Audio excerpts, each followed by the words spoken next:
આમોદ તાલુકાના દેણવા ગામે વિકાસ કાર્યોને નવી ગતિ આપતા આજે ₹5 લાખથી વધુના અંદાજિત ખર્ચના વિવિધ કામોનું ભવ્ય ખાતમુહૂર્ત કરવામાં આવ્યું હતું. જંબુસર વિધાનસભાના ધારાસભ્ય ડી.કે. સ્વામીજીની અધ્યક્ષતામાં કુંતેશ્વર મહાદેવ મંદિર ખાતે આ વિકાસ કાર્યોનો પ્રારંભ કરવામાં આવ્યો હતો. કુંતેશ્વર મહાદેવ મંદિર ખાતે શેડના કામ તેમજ બ્લોક પેવિંગના કામનું ખાતમુહૂર્ત થતાં ગ્રામજનોમાં ખુશીની લાગણી જોવા મળી હતી. ધાર્મિક સ્થળના વિકાસની સાથે ગામમાં જરૂરી સુવિધાઓ વધુ સુદૃઢ બને તેવા પ્રયાસને ગ્રામજનોએ આવકાર્યો હતો. આ પ્રસંગે આમોદ તાલુકા ભાજપ પ્રમુખ દીપક ચૌહાણ, તાલુકા પંચાયત પ્રમુખ રાજદીપસિંહ દાયમા, ભારતીય જનતા પાર્ટીના સંગઠનના કાર્યકરો, ગામના સરપંચ, આગેવાનો તથા મોટી સંખ્યામાં ગ્રામજનો ઉપસ્થિત રહ્યા હતા.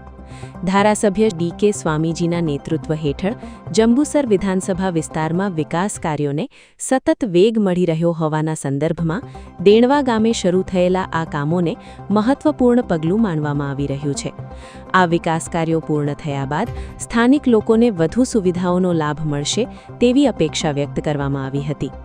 ગ્રામજનો દ્વારા વિકાસ કાર્યો માત્ર ખાતમુહૂર્ત પૂરતા સીમિત ન રહે અને કામો ગુણવત્તાપૂર્વક તથા સમયસર પૂર્ણ થઈ તેનો સીધો લાભ લોકોને મળે તેવી આશા પણ વ્યક્ત કરવામાં આવી હતી. પવિત્ર શ્રાવણ માસનો જ્યારે પ્રારંભ થઈ રહ્યો છે ત્યારે આજના દિવસે દેણવા ગામે કુંતેશ્વર મહાદેવના પટાંગણમાં પવિત્ર જગ્યામાં જે 12 જ્યોતિર્લિંગ પધરાવેલ છે ત્યાં શેડનું કામ તેમજ બ્લોકનું કામનું ખાતમુહૂર્ત કરવામાં આવ્યું. અત્યારે પવિત્ર શ્રાવણ મહિનો ચાલી રહ્યો છે તો એ શ્રાવણ મહિના દરમિયાન આવનાર ભક્તોને પણ દર્શનનો સુખ મળે, આવીને ખૂબ સારા એવા આશીર્વાદ પ્રાપ્ત કરે એ હેતુથી આજે ₹5 લાખ, 3 લાખ શેડના અને 2 લાખ બ્લોકના એમ 5 લાખનું કામનું આજે ખાતમુહૂર્ત કરવામાં આવ્યું, જેમાં અમારા તાલુકાના પ્રમુખ એવા આદરણીય દીપકભાઈ તેમજ તાલુકા પંચાયતના પ્રમુખ એવા રાજદીપસિંહ તેમજ મહામંત્રીશ્રીઓ તેમજ ગામના સૌ આગેવાનો, ગામના સૌ સભ્યશ્રીઓ સૌએ આ પવિત્ર કાર્યની અંદર ભાગ લઈ દર્શનનો લાભ લીધો, વિધિમાં ભાગ લીધો. એ બદલ ગામના સૌ આગેવાનો હૃદયપૂર્વક આભાર વ્યક્ત કરું છું.